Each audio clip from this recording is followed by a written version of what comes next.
She thought she was just finding shelter from the storm. But when Emma opened that cracked warehouse door on Chicago's South Side, she didn't expect to find a terrified little girl or 4 black SUVs tearing through the snow minutes later. Guns. Orders. A mafia boss whispering Sophia like it was a prayer. And just like that, Emma was no longer a bystander. She was in the middle of a war she didn't know existed. Before we dive in, where are you watching from tonight? The wind howled across Chicago's South Side, dragging snow like shattered glass through the air.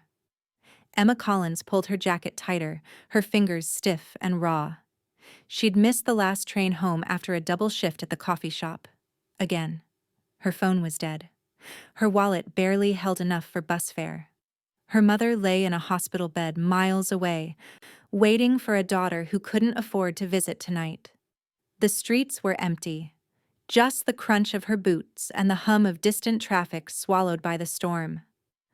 She passed the old industrial district, warehouses with broken windows, faded murals, the ghosts of workers long gone. Then she saw it. A loading dock door cracked open, light flickering inside. Just until morning, she told herself, just until the trains run again. The air inside stung of rust and wet cardboard. A leaky pipe dripped rhythmically somewhere in the dark. Emma found a dry corner, hugged her knees and tried not to think about how cold she was. But then, she heard it. A sound that didn't belong to the wind. A sob. Small. Fragile. Human. She followed it past a stack of old crates. There, in the dim light, sat a little girl. Barefoot. Shivering. Clutching a stuffed rabbit missing one ear. Her velvet dress was torn, her hair tangled with snow and dirt. Emma froze. "Hey," she whispered, her voice trembling. "It's okay. I'm not going to hurt you." The child didn't move. Her eyes were wide, hollowed by fear. Emma slowly took off her sweater, wrapping it around the girl's shoulders.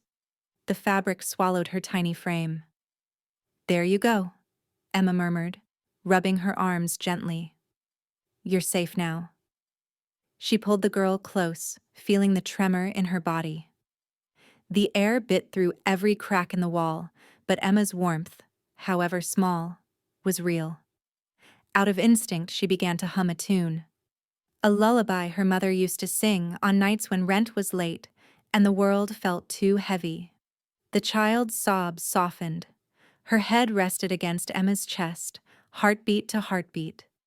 Like trust being rebuilt one breath at a time. For the first time that night, Emma stopped shaking. Then she heard it, low and distant, carried by the wind. Engines, several of them.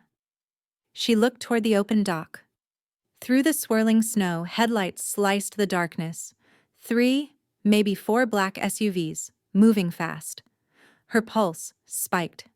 Who the hell drives into an abandoned district during a blizzard? The engines grew louder, closer. Doors slammed. Voices shouted orders she couldn't make out. Emma clutched the child tighter, pressing her back against the crates. The girl's tiny hand gripped her shirt, trembling. Outside, boots crunched on snow. Metal clicked. The warehouse door creaked wider under the pressure of the storm. Emma held her breath. The child whimpered softly. And that's when Emma realized she hadn't found a lost child. She had stumbled into someone else's world, and whatever was coming for that little girl was already here. The first sound was metal, the warehouse door slamming open so hard it echoed like thunder. Emma jerked awake, her heart pounding against the child's fragile body. Boots hit the concrete, voices shouted, sharp and cold. "Clear every corner! The kid's alive! Find her!" Emma's breath caught in her throat. The girl whimpered, pressing her face against Emma's shoulder. Outside their hiding spot, heavy footsteps split the silence, followed by the click of a safety being released. A gun. Emma crouched lower, shielding the girl behind a crate. The air smelled like oil and snow. Her hands shook, but she pressed a finger to her lips. Quiet. Then came a voice. Deep. Controlled. Every word carried weight. Nobody moves. The chaos stopped. You could hear the wind whistling through the cracked walls. A figure stepped into the faint light. Tall, wrapped in a black overcoat dusted with snow. His face was half in shadow, but the moment he looked toward them, something shifted in the room. Men lowered their guns without being told. Vincent DeLuca. Emma didn't know his name, but she felt the authority in his silence. The kind of man who'd learned to command without raising his voice. His eyes locked on the little girl trembling behind Emma. The mask on his face cracked. Not much, but enough. His voice broke through the cold. Sophia. The girl stirred, her lips parted. Daddy. The sound was barely more than a whisper, yet every armed man froze like he'd heard a ghost. Vincent moved before anyone else could. He crossed the distance, kneeling hard enough for his coat to sweep the dust. He gathered Sophia into his arms, pressing her head to his chest, the steel in him melting all at once. My God, Sophia, look at me. I've got you. I've got you. The girl's fingers clung to his lapel. Her stuffed rabbit tumbled from her grasp onto the floor, landing at Emma's feet. Vincent looked up at her then. Really looked. His eyes weren't the eyes of a stranger. They were searching, burning, trying to understand the impossible. You stayed with her? Emma could barely speak. She was alone. I couldn't leave her. Something like disbelief flickered across his face. You stayed, he repeated, softer this time, as though testing the words. Then, without breaking eye contact, he gave an order so calm it chilled her more than any storm could. Bring her. One of his men stepped forward, but Vincent stopped him with a glance. No one touches her. She comes with me. Emma opened her mouth to protest, but didn't. The little girl's small hand reached out toward her, fingers trembling, eyes pleading. The world outside howled with snow and sirens, yet all Emma could feel was that hand, tiny, cold, and trusting. She rose to her feet, holding it tight. As they stepped out into the blizzard, black SUVs lined the alley, engines rumbling like beasts. The men in suits watched her with a mix of suspicion and awe. Vincent lifted Sophia into the back seat of the lead car, wrapping her in a coat that looked like it belonged to a king in exile. Then he turned to Emma. Get in. Emma hesitated, glancing back at the warehouse, the only shelter she'd had tonight. Vincent's tone softened. You kept her alive. That means you ride with us. Snow swirled between them, white and endless. Emma climbed into the car without another word. As the convoy pulled away, she caught her reflection in the window. Tired, pale, a stranger to herself. She didn't know where they were going, only that the man beside her could end lives with a sentence. And yet, he'd said thank you with his eyes. The city lights faded behind them, swallowed by the storm. Emma looked down at the sleeping child in her lap and realized, whatever she'd stumbled into tonight, it was far bigger than mercy. It was the beginning of a war she didn't know existed. The ride cut through silence. Outside the SUV windows, Chicago blurred into white. Snow sweeping over bridges, stoplights glowing like dying embers. Emma sat in the back, the little girl asleep against her chest. The weight of exhaustion heavier than fear. The man across from her hadn't said a word, but his presence filled the space like a shadow that refused to move. By the time they reached the mansion, dawn had turned the lake into glass. The DeLuca estate rose from the snow like something pulled from another century. Iron gates, marble lions, the faint hum of cameras tracking every movement. The front doors opened before the car stopped. Men in black coats stood lined like statues. None looked at Emma. Their attention was fixed on the man stepping out first, Vincent DeLuca. His name slipped through their whispers like prayer and warning. Inside, Warmth hit her skin like a memory she didn't trust. Gold ceilings, framed oil paintings, hallways that seemed to stretch forever. And yet, under all that beauty, there was something else. An order. Controlled. Watchful. "Doctors!" Vincent's voice snapped through the air. Two men and a woman rushed forward with medical bags. Emma tried to stand, but Sophia's fingers gripped her sweater tighter, refusing to let go. "It's okay," Emma whispered, but the girl shook her head violently. When a doctor reached out, she screamed. The sound tore through the mansion like glass shattering. Everyone froze. Vincent turned so sharply the nearest guard flinched. His eyes locked on the trembling child. "She spoke?" he demanded. The doctor swallowed. She hasn't said a word since her mother's funeral." The silence that followed was thick enough to drown in. Vincent looked at Emma, not at her clothes or her fear, at her. The woman who had walked into a storm and walked out carrying his daughter. "Name your price," he said quietly. Emma blinked. "Excuse me?" "Whatever you want," he said. "Money, protection, a house on the lake. You saved her life." "I don't have a price," she managed.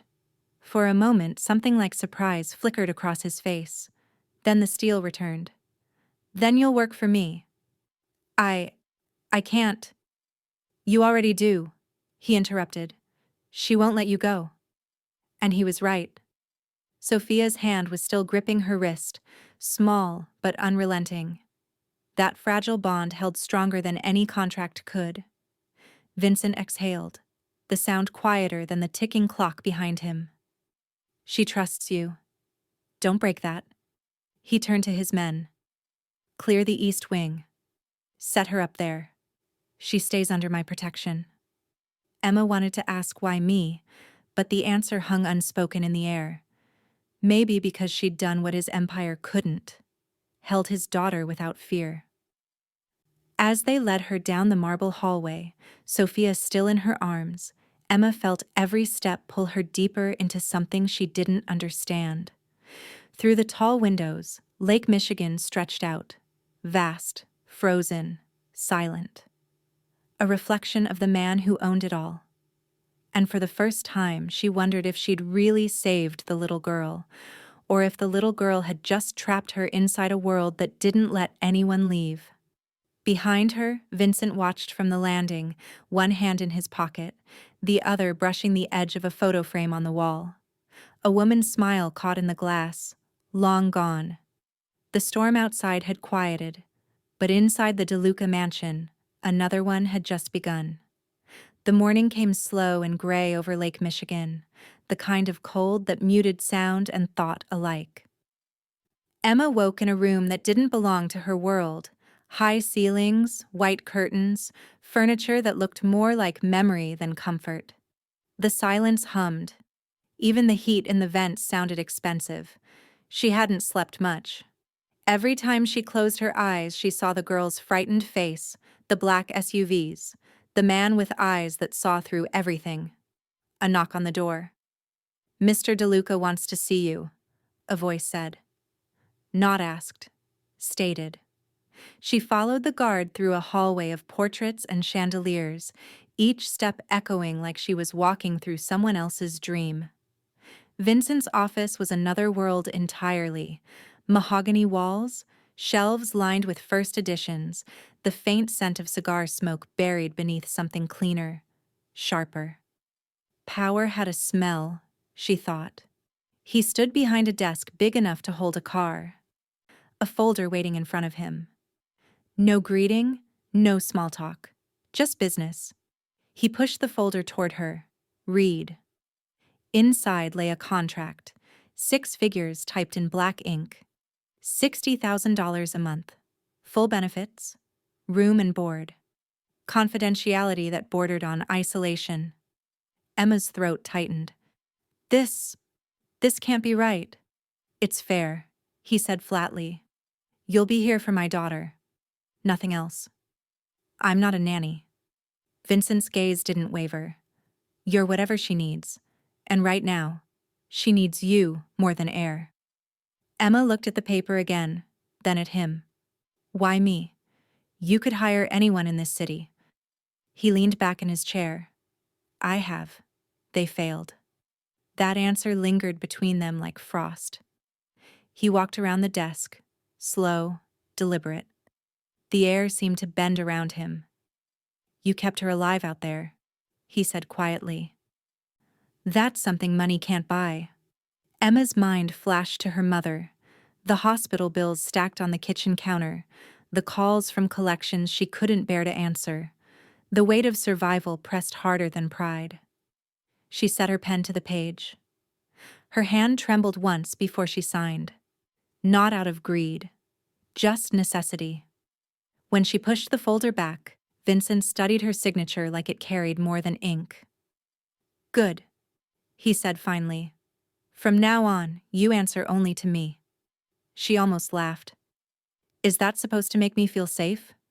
His lips curved. Not a smile, not quite. Safe isn't real. Protected is the best I can do. He walked her to the door himself. Before she stepped out, his voice softened. Barely. You gave my daughter warmth, he said. I can't repay that, but I'll try. For a second, the words sounded human. Too human for the man the world feared. Emma turned to leave.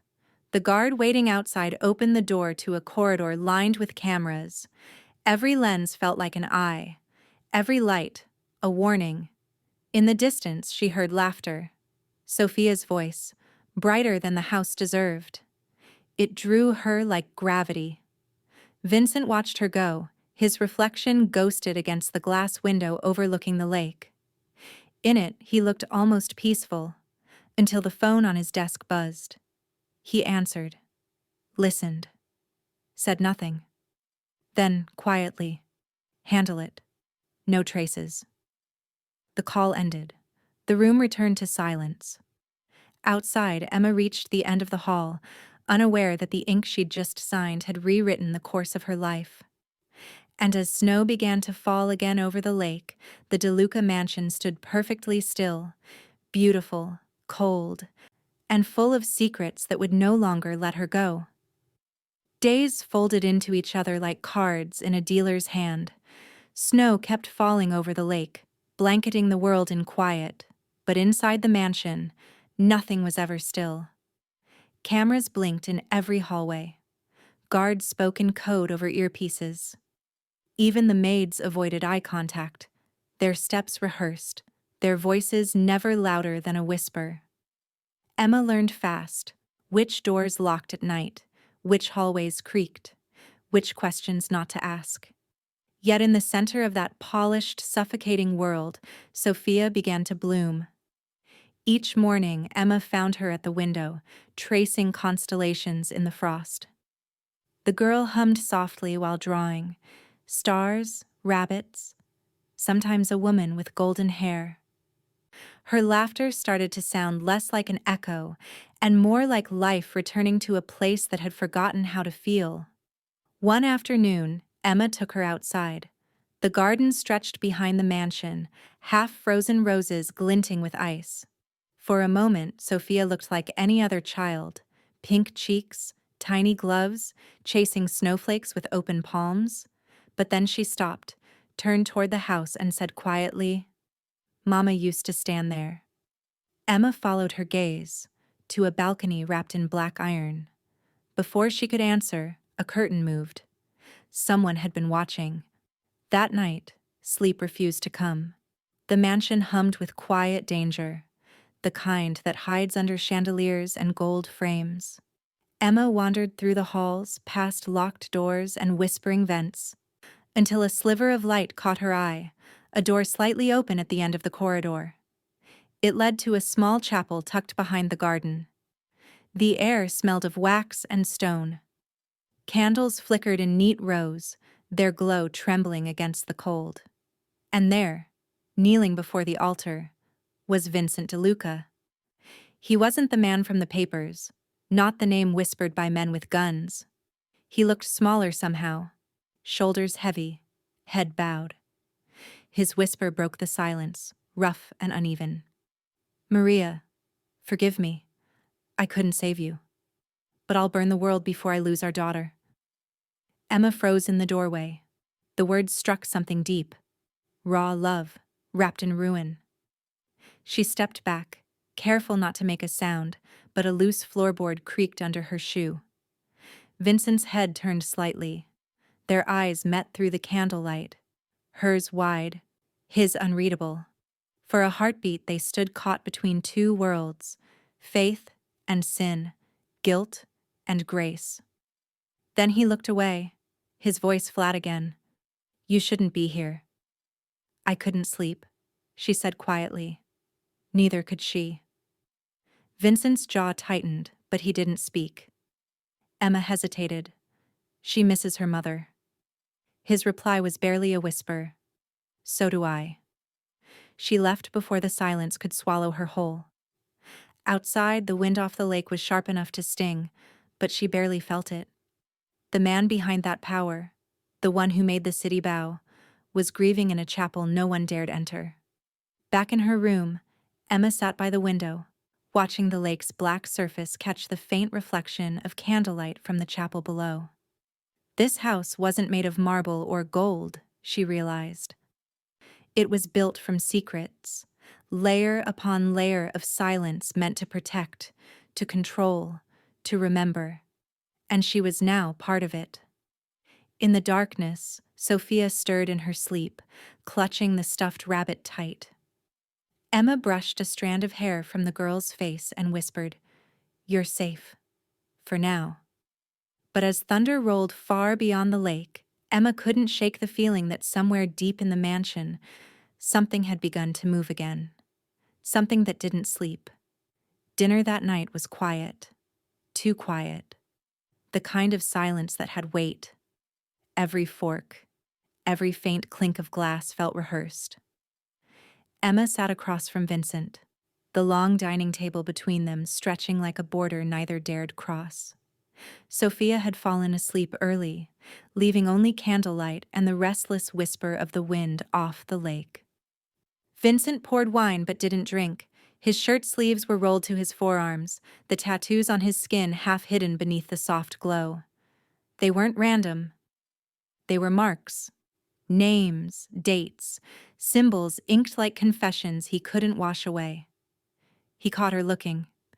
"You ever wonder what makes a man like me?" he asked. Emma hesitated. "Every day since I got here." A ghost of a smile touched his lips, there and gone. "My father was a mechanic in Little Italy. Fixed engines, not people. He taught me two things. Never owe anyone and never walk away from family." He leaned back, the chair creaking. "When my wife died, both rules broke." Emma didn't interrupt. She could feel him opening a door he rarely unlocked. "They said it was an accident." His tone hardened. "But accidents don't have detonators. They took Maria to punish me for leaving their circles, and I swore I'd burn every man who touched her name." He reached for his glass, but his hand didn't shake. It clenched. "That was the night I made my blood oath." Emma's voice was barely a breath. "Revenge doesn't bring peace." His eyes lifted, calm but sharp. "Peace doesn't keep a child alive." The air thickened, the candlelight bending between them. Outside, thunder rolled across the lake. Emma could see the exhaustion carved into his face, but behind it, something else. Fear. The kind no empire could protect him from. "When you're done," she asked softly, "what's left?" He looked away. Ashes and her. Emma swallowed. Maybe? Peace? That word hung between them like something forbidden. His jaw tightened, but his eyes betrayed him. For a heartbeat, he wanted to believe her. Then his phone buzzed on the table. One glance, and the warmth was gone. He stood. "Excuse me." She watched him step into the hall, his voice low, all steel again. Orders, coordinates, someone's name followed by silence. When he returned, he didn't sit. "I have to go," he said. You'll stay here. Keep her safe. Vincent. He paused at the door. Don't say my name like that. She didn't know what she'd said wrong. Maybe it wasn't the word. Maybe it was the way it sounded when she said it. He hesitated, glancing back once. If anything happens, take her to the chapel. No one touches that room but me. Then he was gone, swallowed by the corridor and the world that waited for him beyond it. Emma sat alone at the table, the candles flickering against the half-empty plates. Somewhere in the distance, an engine started, fading into the night. She looked toward the staircase where Sophia slept and whispered, "You don't deserve this war." But she knew. Wars like his didn't ask permission. They just found the nearest heart and set it on fire. Downstairs, the lake wind rattled the windows, carrying a faint echo of thunder that sounded too much like a promise. And somewhere out there, Vincent DeLuca was keeping it. The night fell heavy and still, the kind that made even the lake hold its breath. Emma couldn't sleep. Something about the air felt wrong, too cold, too quiet, like the house itself was waiting. She sat by Sophia's bedside, brushing a curl from the girl's cheek as the faint hum of the security system echoed through the walls. Then the hum stopped. A sharp click. Darkness swallowed the room. The power was gone. "Not again," Emma whispered, reaching for the flashlight on the nightstand. But before she could turn it on, sirens roared through the mansion. Red light flared down the hallway, turning everything into blood and shadow. From the intercom came Marcus's voice, sharp and ragged. "Lockdown! East Gate breached!" Emma's heart slammed against her ribs. She scooped Sophia into her arms, the child half awake and terrified. "What's happening?" Sophia whispered. "Just hold on to me," Emma said, forcing calm she didn't feel. Gunfire cracked somewhere far away, distant, then closer. The floor vibrated. She ran through the corridor, following memory instead of sight, until she reached the library. Behind the third bookshelf was the panic room. Vincent had shown her once, in case of an emergency she hoped would never come. She pressed the panel. The hidden door slid open with a metallic sigh. Inside, cold concrete, flickering screens, oxygen vents humming like the breath of a machine. She locked the door behind them. "Stay quiet," Emma whispered, pulling Sophia close. The child clutched her stuffed rabbit, trembling. On the monitor, the estate looked like a war zone. Figures in black stormed the grounds. Guards returned fire from the balconies. Somewhere near the west wing, smoke bloomed like a dark flower. Emma searched the screens for him. Vincent. She found him in the central hall, calm, precise, deadly. His movements were methodical, efficient, terrifying. He moved like a man who'd done this too many times. "Is he coming?" Sophia's voice cracked. "Yes," Emma said, though her chest felt tight. "He'll find us." But as she watched, one of the monitors flickered. A lone figure detached from the chaos. Dark hood, silenced weapon, moving fast through the corridors. Not toward the gunfire, toward them. The camera followed him until it died in static. Emma's pulse spiked. No, no, no, no. She killed the lights, grabbed the fire extinguisher from the corner and pressed Sophia behind her. "Don't make a sound, sweetheart." Footsteps outside. Slow, heavy, measured. The bookshelf began to move. When the crack of light appeared, she didn't think. She swung. The extinguisher connected with a dull thud, the intruder staggering backward. His gun came up, black metal glinting red in the emergency light. A single shot rang out. Not his. The man dropped. Smoke curled from the doorway. Vincent stood there, breathing hard, eyes dark and burning. He stepped over the body without looking down. Emma froze, still holding the extinguisher, shaking. Sophia cried out and ran to him. He knelt, gathering the girl with one arm, the other still gripping the gun. "You're safe," he murmured, voice raw. I've got you, sweetheart.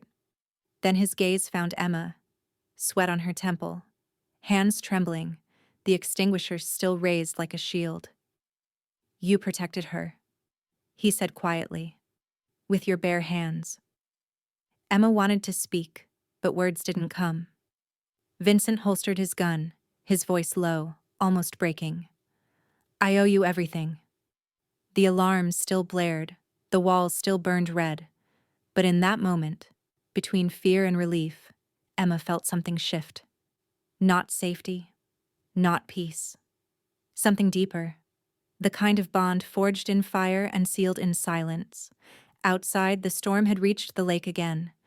Lightning cut through the sky, white and merciless. And as Vincent carried Sophia out of the panic room, Emma followed, the weight of what just happened burning in her chest like a promise neither of them could escape. Morning came late, gray light crawling across the lake like it was too tired to rise.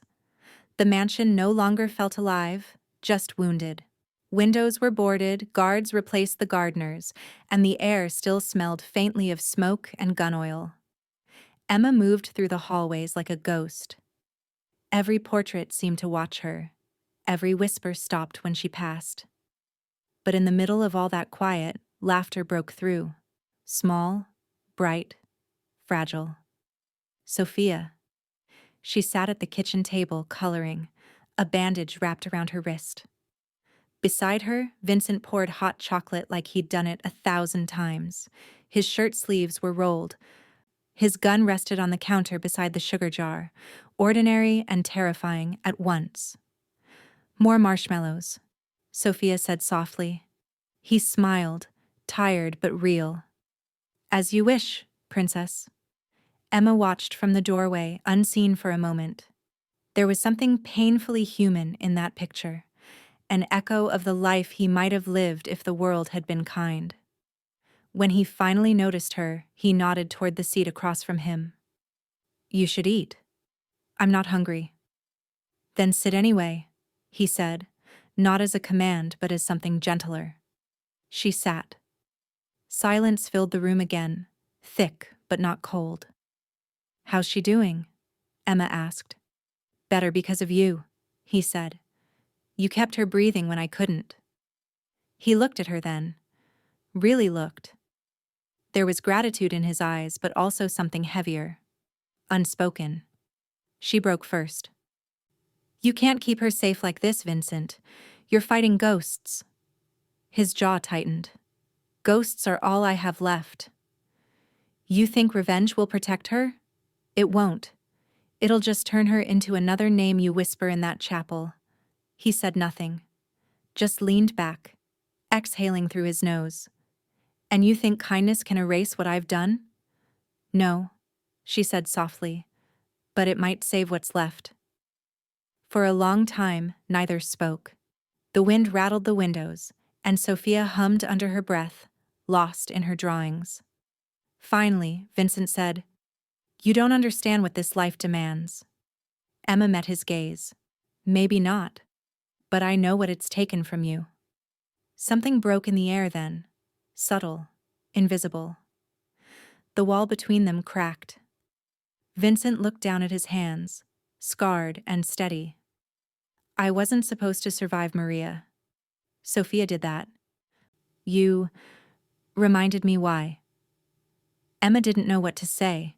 She wanted to step closer but didn't trust herself to stop if she did. Don't, he murmured as if he could read her thoughts. If I forget what I am, people die. She stood anyway. And if you remember, you die alone. His eyes lifted to hers, dark, endless.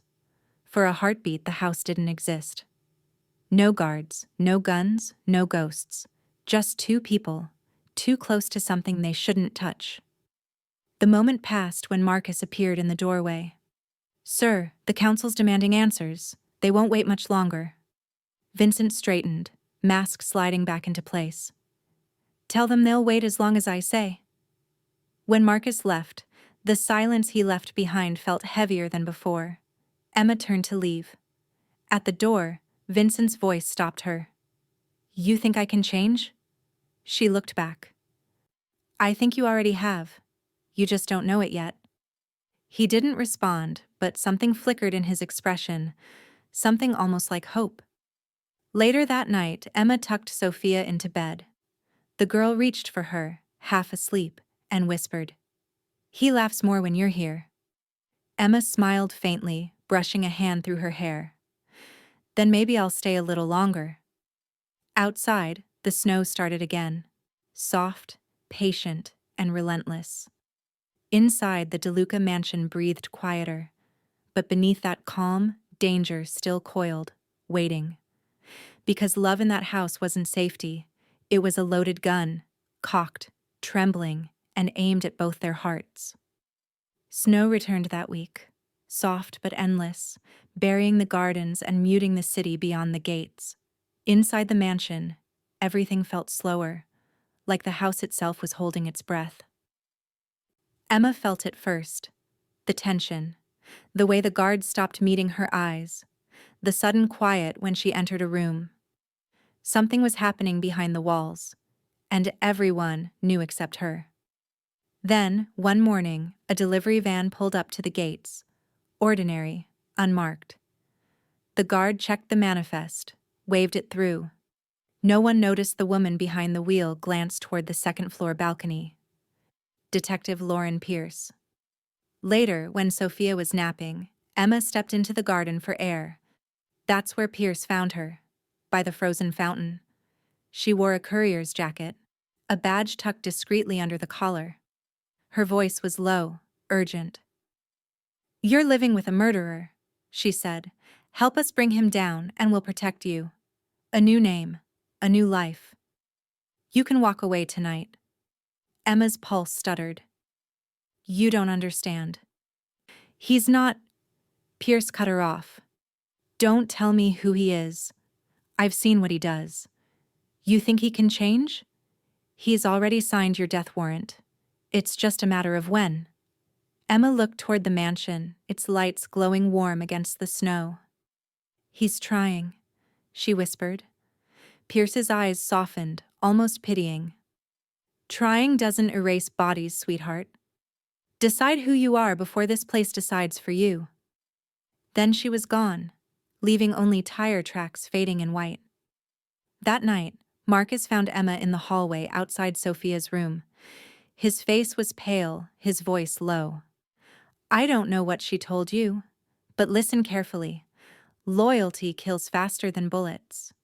You stay loyal to the wrong man, and you'll end up in the ground beside him." Emma wanted to speak, to argue, but the words tangled inside her. Because he wasn't wrong. 2 days later, Vincent called her to his office. The tone of his voice over the intercom left no room for delay. He stood by the window, looking out at the frozen lake. No guards, no papers, just silence. "They're closing in," he said without turning. Emma froze. "Who?" "The feds, the council. Everyone I've ever owed or crossed, it's over." She stepped closer. "Then we run. You, Sophia." He shook his head. "There's nowhere they won't find us." When he finally faced her, his eyes were tired. Not afraid, just done. "When they take me, I want you to have guardianship of Sophia." Her breath caught. "What?" "No. Vincent, I can't—" "You can," he said. "You already have." He opened a drawer and pulled out a small silver locket. He placed it gently in her hand. "She used to wear this," he said. "Maria. The initials, MD. They stand for more than a name. They mean family. Keep it safe. Keep her safe." Emma stared at the locket, the cold metal warming slowly in her palm. "You're asking me to betray you." He looked at her, calm, unflinching. "I'm asking you to save my daughter." Tears stung her eyes, but she didn't let them fall. She knew what this meant. The files, the evidence, the sacrifice he was about to make. He wasn't running anymore. He was dismantling the very world he built. As she turned to leave, his voice stopped her one last time. "Emma?" She looked back. "Whatever they tell you, Remember this. You didn't walk into my life. You changed it." For once, she couldn't find a single word to answer. Outside, snow swept across the frozen lake, erasing every footprint behind her. She clutched the locket tight. Realizing the truth Pierce hadn't known, Vincent DeLuca wasn't asking for forgiveness. He was giving it. A week later, the house was empty. The guards were gone. The gates stood open, snow covering the tracks that once meant danger. All that remained of Vincent DeLuca's empire was silence. He had surrendered. Walked into the precinct on State Street, unarmed, file in hand, and said only 4 words. "It ends with me." The headlines came fast. Mafia King turns himself in. DeLuca dismantles his own empire. Chicago breathes again. But Emma didn't read them. She couldn't. For 3 days, she barely slept. Sophia asked where her father was, and Emma had no words that didn't sound like lies. She only said, "He did what he had to." Then came the trial. No courtroom spectacle, no crowd. Vincent gave up everything. Accounts, names, evidence, burning the bridges he'd built over blood. 15 years, eligible for parole in 8. When it was over, Emma took Sophia north to Evanston, a small apartment near the train tracks, where the sound of the passing cars replaced the hum of security alarms. The walls were covered in drawings, rabbits, stars, a lake that never froze. Life became quiet. Emma worked at a local therapy clinic, teaching trauma recovery to kids who flinched at loud sounds. Sophia started school, learned to braid her own hair, and kept the silver locket close under her shirt. On Sundays, they visited him. The prison was nothing like the mansion. No marble, no glass, just gray and steel and the sharp echo of doors that locked too loudly. But when Vincent appeared behind the glass, it was like the world softened for a second. He looked older. Lines carved deeper. But his eyes were clearer than she'd ever seen them. Sophia pressed her small hands to the glass. "Daddy, look," she said, showing him a drawing, a family of 3 under a dark blue sky.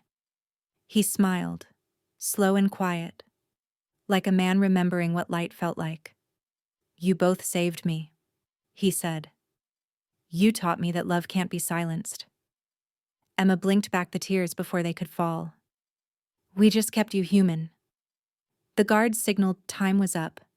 Sophia kissed the glass, leaving a tiny heart-shaped fog print. Vincent touched the same spot from the other side. As they walked out, snow began to fall again, gentle, forgiving. The kind of snow that didn't hurt when it touched your skin. Sophia slipped her hand into Emma's. "Do you think he'll come home soon?" Emma smiled faintly. "Maybe. When the world's ready for him." They walked along the sidewalk, their breath rising like ghosts into the pale air. Emma looked down at the locket around Sophia's neck, the same one Vincent had placed in her hand the night he gave up everything. It was warm now, not from metal, but from being held, carried, kept alive. Somewhere behind them, a train's horn cut through the distance, the sound of endings and beginnings.